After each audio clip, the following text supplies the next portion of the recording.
Hi. Welcome. It's my pleasure to introduce you to the first of our new university's lectures titled Journeys. Lectures in which members of our community will share with us reflections and insights on their personal and professional journeys. Today's Journeys lecture, as you all know, is by Professor Randy Pausch. The next one is on Monday, September 24th, by Professor Roberta Klatsky. To introduce Professor Randy Pausch, our first Journey speaker, I would like to introduce Randy's friend and colleague, Steve Siebold. Steve has been at Electronics Arts for 6 years and is the Vice President of Global Brand Development for the Sims label at Electronic Arts. As you all know, the Sims is one of the most, if not the most successful PC game in the world, with sales approaching over 100,000. Prior to that, Steve was the Vice President for Strategic Marketing and Education at EA, bridging academia and Electronic Arts. His goal was to work with academics so there was an effective educational pathway for kids with building games as their dreams. It was in that role that Randy and Steve became colleagues and friends. Before Electronic Arts, Steve was the worldwide ad director for Time magazine and CEO of Sunset Publishing, which is a very favorite magazine in the Southwest. And as CEO there, one of the things he started was school tours because, like Randy, he shares a passion for inspiring kids of all ages to share their excitement for science and technology. So to introduce Randy, his friend Steve Siebold. Steve.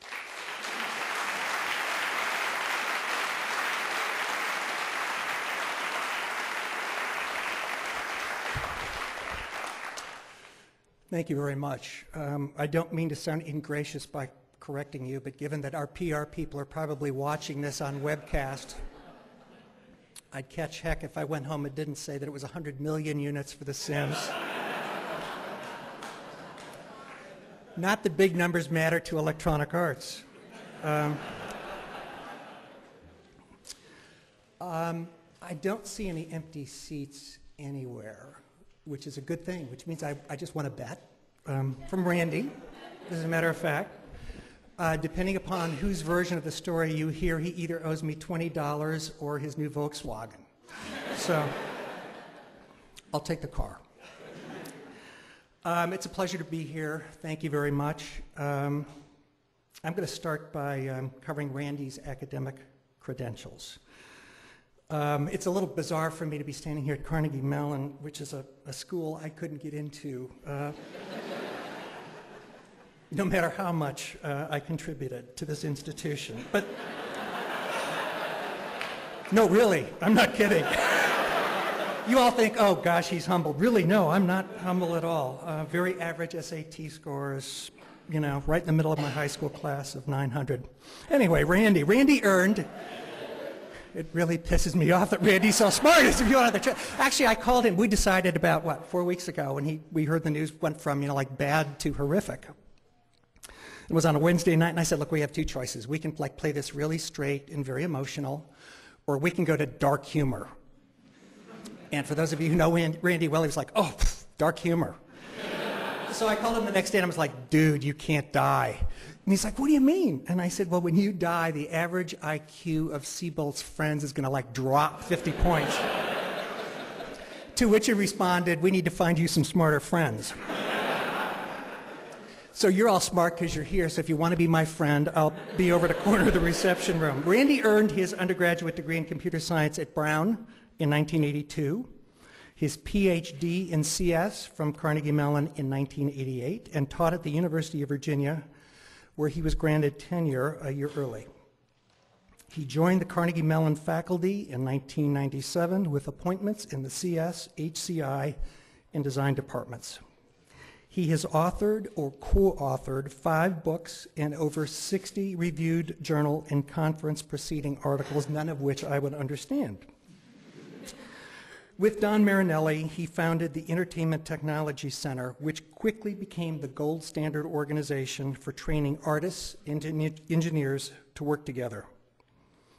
It is my view, in the view of our company, Electronic Arts, that the ETC is the interactive program by which all others in the world are judged. I met Randy in the spring of 2004, and when I look back, it's sort of hard to imagine it's only been 3 years, given the depth of our friendship. The ETC already had a very strong relationship with EA and with Randy. And Randy, as he always does, for those of you who know him well, wanted to learn more with his own eyes about how the games business works and how games really got made. So he spent a summer in residence at EA, and I was his primary contact point.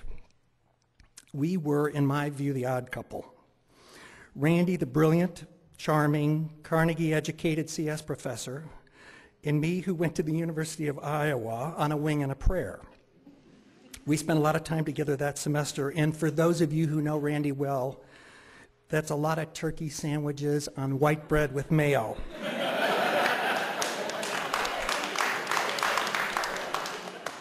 My kids tease me about being white. There's nobody more white than Randy.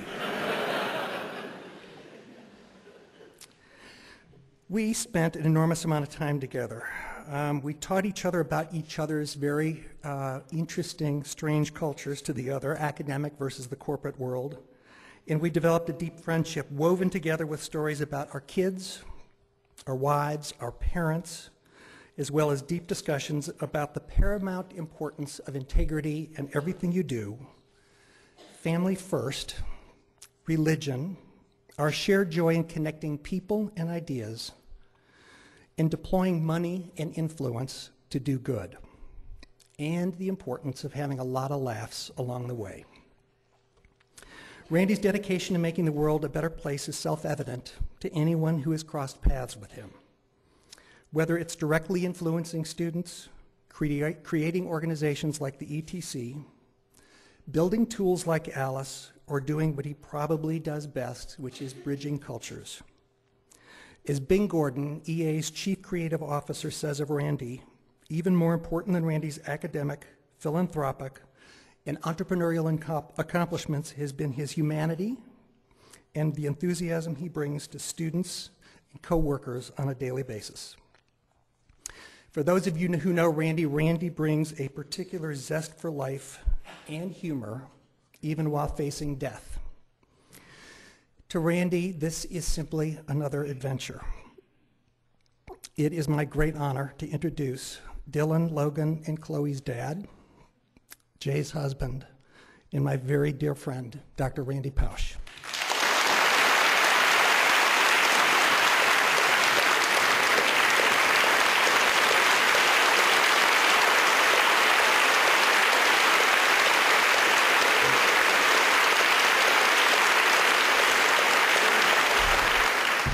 Make me earn it.